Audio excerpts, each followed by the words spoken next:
We had been together for 5 years, and I genuinely believed she was the one.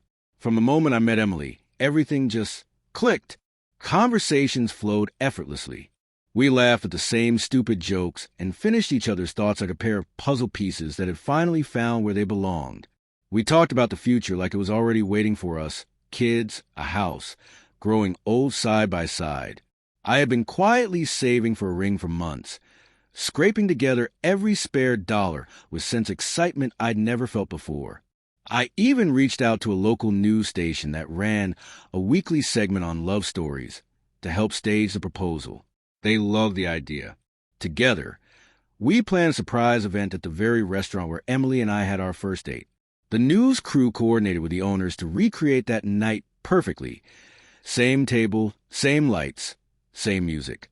I invited our families and a handful of close friends to witness what I thought would be the happiest moment of our lives. Emily had no idea. I told her we were selected for a local couple spotlight over dinner, which technically wasn't a lie. But she didn't know the real reason behind it. That evening, she was glowing, smiling as she got ready, humming to herself, completely unaware of what was about to unfold. Then, just a few hours before we were supposed to leave, everything shattered. I received a message on Instagram from someone I didn't know.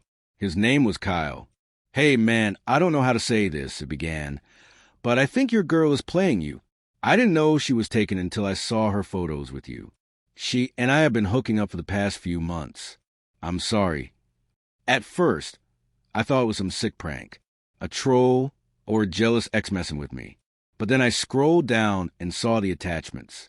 Screenshots of messages, flirty selfies, texts laced with intimacy and innuendo.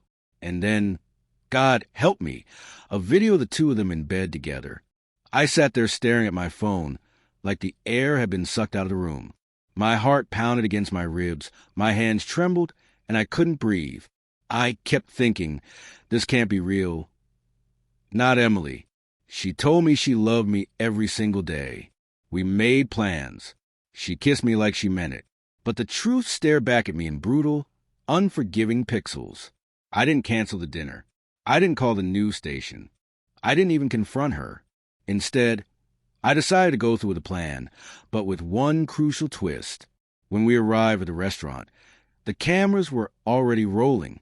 Emily looked confused for a second, like she could feel something in the air, but she smiled and played along. She clearly thought this was a romantic surprise, something special. The host gave a short, heartfelt speech about love, commitment, and the beauty of long-lasting relationships. Then the spotlight turned to me. I stood up, holding the velvet ring box in my hand. Emily's eyes lit up, her hands flew to her mouth, and she gasped. The room leaned in. The camera zoomed. She had no idea what was coming. I took a deep breath, looked straight into her eyes, and said, "Emily, I was going to ask you to be my wife tonight. I planned this entire evening because I believed you were the love of my life. But just a few hours ago, I found out you've been cheating on me for months with a guy named Kyle." The silence that followed was so heavy it felt like the world itself stopped spinning. Her face went white. Her lips parted like she wanted to speak, but no words came. Gasps rippled through the crowd. The news anchor looked like she'd just watched someone fall off a building. Emily stammered, reaching for me, her voice cracking. "Wait, no, it's not like that. Please, can we talk?" But I wasn't finished. I turned to the cameras, to the people at home who would never see the segment air. But I didn't know that yet. To anyone watching, I said, "This is your reminder. Trust your gut. Don't ignore red flags. And don't waste years of your life on someone who doesn't respect you." Then I placed the ring box gently on the table in front of her.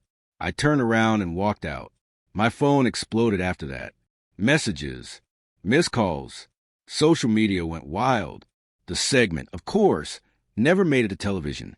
But someone from the restaurant had captured the whole thing on their phone and posted online. It went viral within hours. Some people were furious that I had humiliated her in public. Others said I did what needed to be done. Honestly, I didn't care what strangers thought. I just wanted to breathe again. Emily tried to reach out for days. She showed up at my apartment, makeup smeared from crying, begging me to talk, swearing it was a mistake, saying she was confused, that it didn't mean anything. But cheating is never a mistake. It's a choice. One she made deliberately, repeatedly, while I was planning forever with her. It's been a few months now. I won't lie and say I'm completely healed, but I'm getting there. I started going to therapy. I'm spending time with people who actually care about me, who don't just smile when it's convenient. I even started dating again. Not seriously, but enough to remember what it feels like to be seen and respected. What I've learned from all of this is simple but powerful. No matter how deeply you love someone, if they don't love you back with honesty, loyalty, and integrity, then that love becomes a prison. That night, I dodged a lifetime of misery. And as painful as it was, I think I gave myself the greatest gift I ever could have: the truth.